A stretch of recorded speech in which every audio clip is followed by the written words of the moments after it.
when you look at estate planning, a big part of estate planning is planning around what you have, what your balance sheet looks like at the end of your life, and really to fulfill your intentions of how that asset is distributed when you do pass. And so it's always important to kind of frame things with estate tax in mind. And so, as things stand today, and these can and will change probably sooner than later in terms of evolutions of estate limits. Right now in Washington State, every individual is entitled to a $2.2 million exclusion, meaning the first $2.2 million of your estate you will not pay any tax on.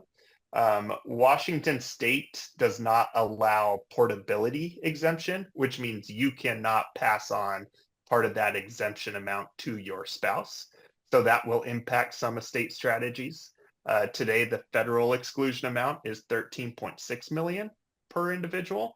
That amount is portable to some extent. So again, you'll want to work closely with an estate advisor if you are at or near some of these limits, or potentially to be close to these limits, to come up with a good, unique strategy for your personal needs.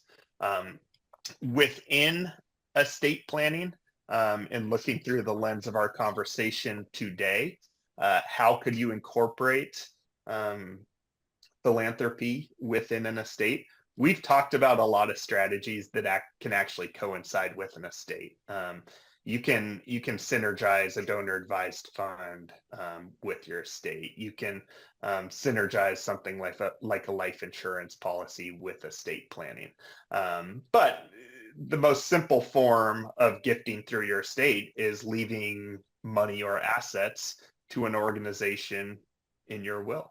So if I were to sit down with one of my clients and we were to delineate that their eventual estate might be, say, $6 million, we will talk strategically through what their intentions would be with that type of estate down the road, talk through tax strategies and things of that nature, and ultimately, where do they want that money to go? For some people, they might want all of that money to go to family. I would say that most individuals have some level of interest in not only providing potentially generational wealth or just a one-time gift or whatever it may be to family, but also to other causes like charity or organizational causes.